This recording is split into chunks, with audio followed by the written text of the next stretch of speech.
ಈವರೆಗೂ ಕೂಡ ಯಾವ ಬ್ರಾಹ್ಮಣ ಸ್ವಾಮೀಜಿ ಸಮಾಜ ಸೇವಾ ದೀಕ್ಷಾ ಕಾರ್ಯಕ್ರಮನೂ ಹಂಗಾಗಿಲ್ಲ. ಯಾವ ಲಿಂಗಾಯತ ಮಠಾಧೀಶ 900 ವರ್ಷದ ಇತಿಹಾಸ ಅಂದರೂ ಕೂಡ ಆ ಮಟ್ಟದ ಇಚ್ಛಾಶಕ್ತಿಯ ಪ್ರದರ್ಶನ ಆಗಿಲ್ಲ.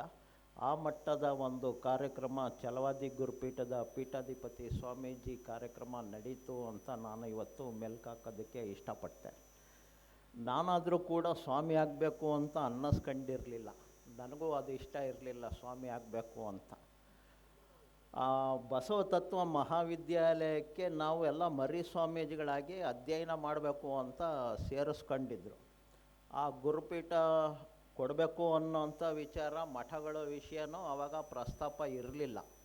ಎಲ್ಲ ಮರಿ ಸ್ವಾಮಿಗಳಾಗಿರಬೇಕಾದಾಗ ನಾವು ಗುರುಗಳಿಗೆ ಒಂದು ಪ್ರಶ್ನೆಯನ್ನು ಕೇಳಿದ್ವಿ. ಈಶ್ವರ ಅಂದರೆ ಯಾರು, ಶಿವ ಅಂದರೆ ಯಾರು, ಅವ್ರೇನಾರು ಇವಾಗ ಸಿಗ್ತಾರಾ? ನೀವು ಶಿವಪೂಜೆ ಮಾಡ್ಬೇಕು, ಅದು ಮಾಡ್ಬೇಕು, ಇದು ಮಾಡ್ಬೇಕು ಅಂತಿದ್ದೀರಲ್ಲ, ಮಾಡ್ಕೊತ ಹೋದರೆ ಯಾವಾಗ ಸಿಗ್ಬೋದು ಅಂತ ಮುರುಘಾ ಸ್ವಾಮೀಜಿಗಳಿಗೆ ಕೇಳಿದೆ ನಾನು. ಈಶ್ವರ ಅಂದರೆ ಯಾರು, ಶಿವ ಅಂದರೆ ಯಾರು ಅಂತ. ಅವರು ನನಗೂ ಸಿಕ್ಕಿಲ್ಲಪ್ಪ, ನನಗೆ ಈ ಕೆಲಸ ಕಾರ್ಯದ ಒತ್ತಡದಲ್ಲಿ ನಾನು ಅವ್ರನ್ನ ಭೇಟಿ ಆಗ್ತೀನೋ ಇಲ್ಲೋ ಗೊತ್ತಿಲ್ಲ, ನೀನು ಅದೇ ಕೆಲಸ ಮಾಡು, ನಿನಗೆ ಸಿಕ್ಕರೆ ನನಗೂ ಅವ್ರನ್ನ ಭೇಟಿ ಮಾಡಿಸು ಅಂತ ಹೇಳಿದ್ರು.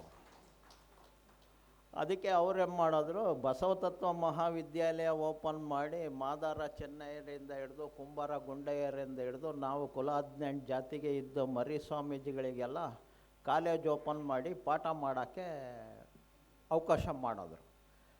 ನಾನು ಅಷ್ಟೊತ್ತಿಗಾಗಲೇ MA ಕನ್ನಡ ಮುಗಿಸ್ಕೊಂಬಿಟ್ಟಿದ್ದೆ. ಪಾಪ ಅವರು ಅನುಭಾವಿಗಳು ಅಂತ ಹೈಸ್ಕೂಲ್ ರಿಟೈರ್ಡ್ ಆದ ಮೇಸ್ಟ್ರುಗಳನ್ನ, ಹೆಡ್ ಮೇಸ್ಟ್ರುಗಳನ್ನ, ಪ್ರೈಮರಿ ಸ್ಕೂಲ್ ಮೇಸ್ಟ್ರುಗಳನ್ನ ಕರ್ಕೊಂಬಂದು ನಮಗೆ ಪಾಠ ಮಾಡೋಕ್ಕೆ ಬಿಟ್ಟರು. ನಾವು MA ಡಿಗ್ರಿಯಲ್ಲಿ ಪಾಠ ಕೇಳಿದವರು ಪಾಪ ಹೈಸ್ಕೂಲ್ ಮೇಸ್ಟ್ರು, ಪ್ರೈಮರಿ ಸ್ಕೂಲ್ ಮೇಸ್ಟ್ರು ಪಾಠ ಕೇಳಬೇಕು ಅಂದರೆ ಹೆಂಗಿರುತ್ತೆ ಅಂತ ನಿಮಗೆ ಗೊತ್ತಿರತ್ತೆ. ಅವತ್ತು ಆ ಸಂದರ್ಭದಲ್ಲಿ ರುದ್ರಾಕ್ಷಿ ಬಗ್ಗೆ ಪಾಠ ಮಾಡ್ತಾಯಿದ್ರು. ರುದ್ರಾಕ್ಷಿ ಹಾಕ್ಕೊಂಡ್ರೆ BP ಕಮ್ಮಿ ಆಗುತ್ತೆ, ಶುಗರ್ ಜಾಸ್ತಿ ಇದ್ದಿದ್ದು ಮೀಡಿಯಮ್ ಆಗಿ ಬರುತ್ತೆ, ಹಾಗೆ ಹೀಗೆ ಅಂತ ಎಲ್ಲ ಹೇಳ್ತಾಯಿದ್ರು.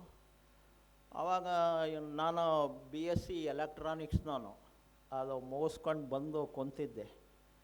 ಯಾರೋ ಒಬ್ಬ ನಮ್ಮ ಸ್ವಾಮಿ ಒಬ್ಬರು ಅಂಬಿಗರ ಸ್ವಾಮೀಜಿಗಳು PUC PCMBನವರು, ಅವರು ನನ್ನ ಹಿಂದಿನ ಸಾಲಲ್ಲಿದ್ದರು, ನಾನು ಮುಂದಿನ ಸಾಲಲ್ಲಿದ್ದೆ.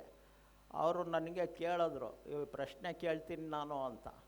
ಕೇಳ್ಕೊಳಪ್ಪ ಅಂತ ನಾವು ಬಾಡಿ ಲ್ಯಾಂಗ್ವೇಜಲ್ಲಿ ಮಾತಾಡ್ಕೊಂಡು, ಅವರು ಎದ್ಬಿಟ್ಟು ಕೇಳ್ಬಿಟ್ರು ಅವರು ಪಾಠ ಮಾಡೋ ಅಂಥ ಅನುಭಾವಿಗಳಿಗೆ, ಸ್ವಾಮಿ ನೀವು ರುದ್ರಾಕ್ಷಿ ಹಾಕ್ಕೊಂಡ್ರೆ ಶುಗರ್ ಕಮ್ಮಿ ಆಗುತ್ತೆ, BP ಕಮ್ಮಿ ಆಗುತ್ತೆ ಅಂದ್ರಲ್ಲ, ಯಾವ್ದಾರ ಲ್ಯಾಬಲ್ಲಿ ಸರ್ಟಿಫೈಡ್ ಇದೆಯಾ ಅಂತ ಅವ್ರು ಕೇಳ್ಬಿಟ್ರು. ಆವಾಗ ಅವ್ರೇನು ಮಾಡಿದ್ರು, ತಾವು ಹಾಕಿದ ರುದ್ರಾಕ್ಷಿಯನ್ನೇ ತೆಗೆದ್ಬಿಟ್ಟು ಅಂಗೈಯಲ್ಲಿ ಹಿಂಗಿಡೋದ್ರು, ಅದು ಇಲ್ಲಿ ಈ ಥರ ಸುತ್ತರಿತು, ಮತ್ತು ಈ ಕಡೆ ಇಡೋದ್ರು ಓಡಾಡ್ತು. ನೋಡಿ ಇದು ಈ ಥರ ಓಡಾಡೋದ್ರಿಂದ ಇದು ಶುಗರು, BP ಮತ್ತು ರಕ್ತ ಹರಿಯೋದನ್ನು ಕಮ್ಮಿ ಮಾಡುತ್ತೆ ಅಂತ ಹೇಳಿದ್ರು.